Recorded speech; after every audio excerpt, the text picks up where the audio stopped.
Bonjour, je suis Monsieur Foallenglove René.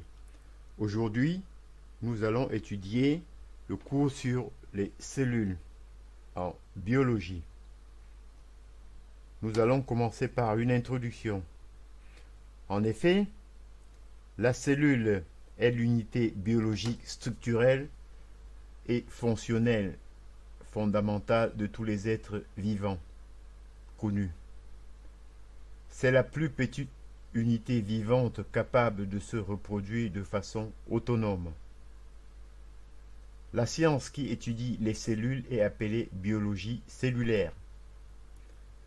Une cellule est constituée d'une membrane plasmique contenant un cytoplasme, lequel est formé d'une solution aqueuse, cytosol, dans laquelle se trouvent de nombreuses biomolécules, telles que des protéines et des acides nucléiques, organisées ou non dans le cadre d'organites. De nombreux êtres vivants ne sont constitués que d'une cellule.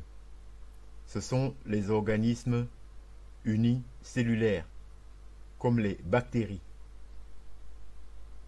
les archées et la plupart des protistes. D'autres sont constitués de plusieurs cellules. Ce sont les organismes multicellulaires.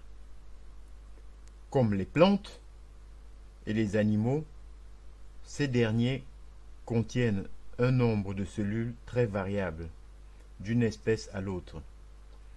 Le corps humain en compte ainsi de l'ordre de 100 000 milliards, soit 10 puissance 14, mais est colonisé par un nombre de 1 à 10 fois plus grand de bactéries qui font partie de son microbiote et sont bien plus petits que les cellules humaines. La plupart des cellules des plantes et des animaux ne sont visibles qu'au microscope, avec un diamètre compris entre 10 et 100 microns. L'existence de cellules a été découverte en 1665 par le naturaliste anglais Robert Hooke, qui leur a donné le nom latin cellula, en référence aux petites chambres occupées par les moines dans les monastères.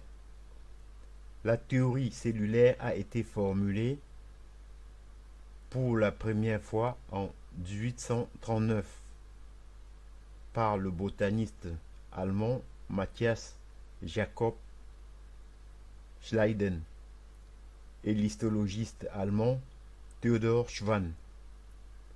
Elle expose que tous les êtres vivants sont constitués d'une ou plusieurs cellules, que les cellules sont les unités fondamentales de toutes les structures biologiques, qu'elles dérivent toujours d'autres cellules préexistantes et qu'elles contiennent l'information génétique nécessaire à leur fonctionnement, ainsi qu'à la transmission de l'hérédité aux générations de cellules suivantes.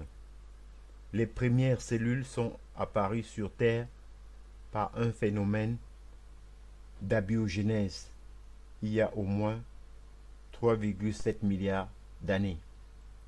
J'en ai terminé avec cette introduction sur les cellules et je vous en remercie. Bonjour.